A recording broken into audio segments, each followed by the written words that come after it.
Hello friends, सी language सीखने की series में आज हम देख रहे हैं लेक्चर 6 का पार्ट 3, जिसमें हम सीख रहे हैं decision control in C language.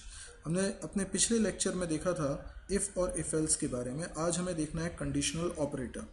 ध्यान रखिए, कंडीशनल ऑपरेटर का ही दूसरा नाम टर्नरी ऑपरेटर भी होता है। टर्नरी ऑपरेटर मतलब एक ऐसा ऑपरेटर जिसको अपना काम करने के लिए 3 ऑपरेंड्स की ज़रूरत पड़ती है। टर्नरी ऑपरेटर या कंडीशनल ऑपरेटर बनाने का तरीका होता है क्वेश्चन मार्क और कोलन। आइए देखते हैं इसको यूज़ कैसे करना है।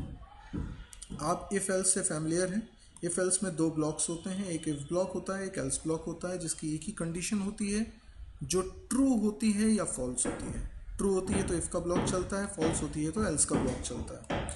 अब यदि इसी को कंडीशनल ऑपरेटर की मदद से लिखना है तो जो कंडीशन आपने इफ़ के पैरेंथेसिस में लिखी है उसको आप क्वेश्चन मार्क के पहले लिख दीजिए, और जो स्टेटमेंट्स आपने इफ़ ब्लॉक के अंदर लिखे हैं उनको क्वेश्चन मार्क और कोलन के बीच में लिख दीजिए। जो एल्स ब्लॉक में लिखना चाह रहे हैं उसको आप तीसरी जगह पर लिख दीजिए, यानी कोलन के बाद।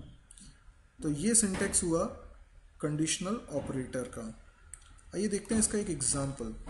जैसे हमने एक प्रोग्राम बनाया जिसमें हम यूज़र से एक वैल्यू एंटर कराना चाहते हैं, और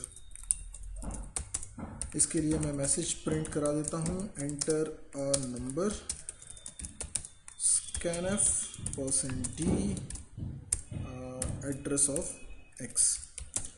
जो नंबर यूज़र ने एंटर किया वो x में आ चुका है। अब हम ये चाहते हैं कि अगर वैल्यू पॉजिटिव है तो रिजल्ट प्रिंट हो पॉजिटिव, अगर पॉजिटिव नहीं है तो नॉट पॉजिटिव प्रिंट हो। इफ एल्स से बनाते तो कैसे बनाते? If x greater than 0 print F positive,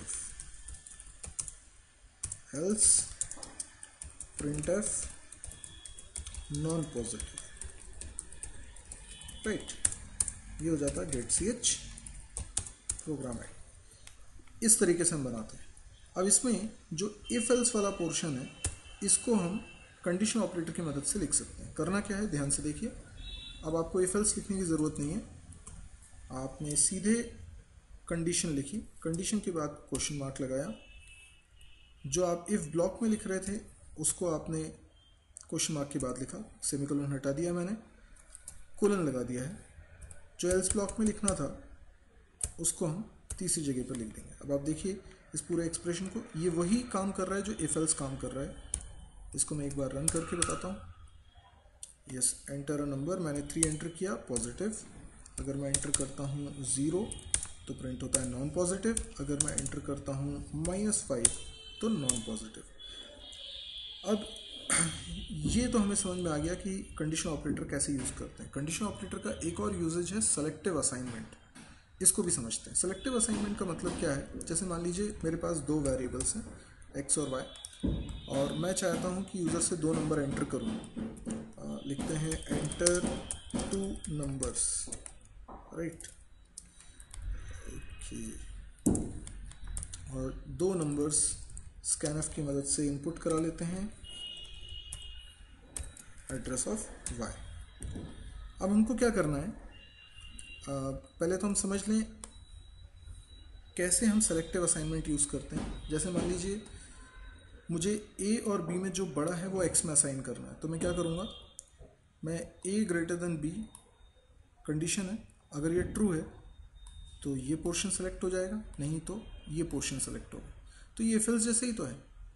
condition true है तो बीच वाला, कंडीशन फॉल्स है तो लास्ट वाला, जो सेलेक्ट होगा वो x में असाइन हो जाएगा। इसको बोलते हैं सेलेक्टिव असाइनमेंट।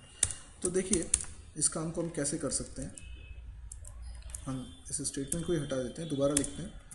मैं चाहता हूँ कि अगर x ग्रेटर देन y हो तो सेलेक्ट हो जाए x, नहीं तो सेलेक्ट हो जाए y।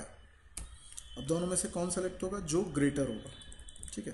तो मैं लिखता हूँ प्रिंट एफ, या सेलेक्टिव असाइनमेंट करना है तो हम एक और वेरिएबल ले लेते हैं मैक्स, और मैक्स के अंदर वैल्यू असाइन करवा देते हैं, राइट। प्रिंट एफ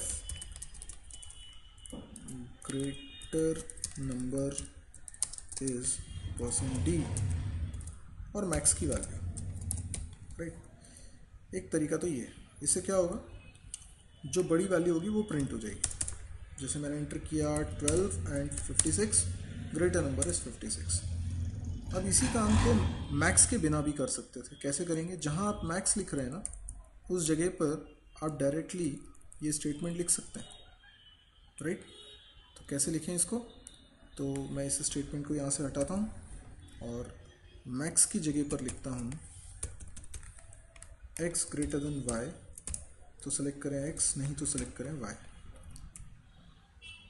ठीक है, तो मैक्स की अब मुझे कोई ज़रूरत नहीं है, मैक्स को हटा देता हूँ। अभी भी प्रोग्राम सेम आउटपुट देगा। मैंने एंटर किया 4 और 3, तो उसने बोला ग्रेटर नंबर इज़ 4। तो ये आपने देखा किस तरीके से कंडीशनल ऑपरेटर का हम इस्तेमाल कर सकते हैं। कोई आपको अगर डाउट लगता है, क्वेरी लगती है, तो आप ज़रूर कमेंट्स में लिख कर पूछ सकते हैं। यदि आपको लगता है कि ये वीडियो आपको पसंद आया है तो इसे लाइक करिए, शेयर करिए अपने दोस्तों के बीच में, और चैनल को सब्सक्राइब करना ना भूलिए, क्योंकि इस तरह के और भी वीडियोस आपके लिए आगे आने वाले हैं। Thank you.